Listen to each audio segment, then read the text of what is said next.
কাজ দেখে কাউকে ছোট ভেবো না। আরে অনুপ্রকাশ, তুই তুই এই ডেলিভারি কাজ করতেছিস? হায় হায়! আরে বাবা, আমি তো চিনতে পারতেছি না। তুই কত বড়লোক হয়ে গেছিস রে বাবা, এই দামি ফ্ল্যাটে থাকিস। হ্যাঁ তাই তো। আর কি যাই হোক, তুই না বলেছিলি বড় বিজনেসম্যান হবি, এই সেই কত কি করবি, রেস্টুরেন্ট দিবি, জাস্ট আজকে তুই ডেলিভারি ম্যান। এই তোর কাজ, এই তোর যোগ্যতা, বাহ! আগে বল, আপনি করে বল আমাকে। ডেলিভারি দিতে আসছিস সেভাবে কথা বল। আমার কোনো দোষ নেই, ঠিক আছে? স্কুলে ছিল ও পর্যন্ত ব্যাস। আমি এখন মালকিন, জাস্ট আপনি করে বলেন আর ম্যাম বলেন, ঠিক আছে? কবে কি স্কুলে পড়েছে ওটা নিয়ে আবার নাম ধরে ডাকছে।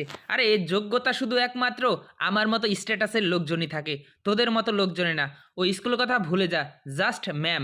আর হ্যাঁ, আমি এখন বড় কোম্পানিতে জব করি, জাস্ট টাকা। আর টাকা থাকলে সেই মানুষকে সম্মান দিতে হয়। আরে টাকা থাকলে যদি সেই মানুষকে সম্মান দিতে হয়, আমার কাছ থেকে তো স্কুল লাইফে বা কলেজ লাইফে অনেক টাকা ধার নিয়েছিস, বারবার কল দিয়েছি, সে কলটা রিসিভ পর্যন্ত করা হয় নাই।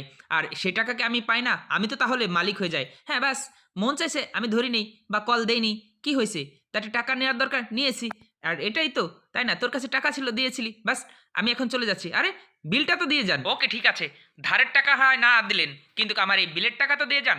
নগদে যেটা খাবার ডেলিভারি নিয়ে আসছি ওই টাকাটা দেন, আমি চলে যাচ্ছি। আপনার ওই বাকি টাকা আমার দরকার নেই। জাস্ট আপনি বড়লোক আছেন, বড়লোক থাকেন। এই, একটা টাকা দিব না, একটা টাকা দিব না আমি।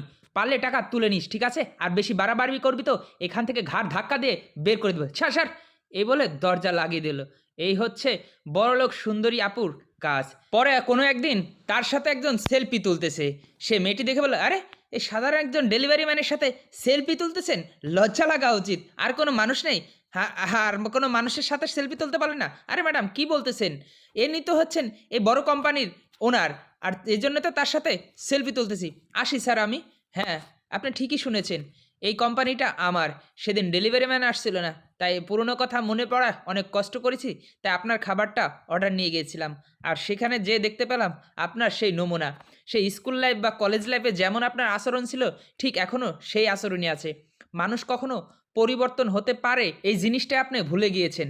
হ্যাঁ, যখন স্কুলে শুনতেন না যে আমি বড় কিছু করতে চাই বা আমি নিজের কোনো কোম্পানি বা কারখানা দিতে চাই, এটাই আজকে তিলে তিলে বড় করেছি। আর আপনারা শুধু অন্যকে ছোটই দেখে গেছেন। আমাকে স্কুল লাইফে দেখে আর এখন দেখে বন্ধু পরিচয় দিতে লজ্জা লাগে। নিশ্চয়ই এখনও লজ্জা লাগতেছে, তাই না? আর হ্যাঁ, আপনি স্কুল লাইফ এবং কলেজ লাইফে আপনার সুন্দরীর দক্ষতায় আপনি অনেক ছেলের কাছ থেকে এ ধরনের টাকা পয়সা ধার নিয়েছেন এবং সবাইকে তুচ্ছ তাচ্ছিল্য করে, অপমান করে কথা বলেছেন। কিন্তু কারো স্বপ্ন এবং মানুষকে মূল্য দেননি। যাকে যেভাবে পেরেছেন অপমান করেছেন। হ্যাঁ, আমি ভুল করেছি, বাট আগে তো বললেই হতো যে আপনি এই বড় কোম্পানির ওনার। তাহলে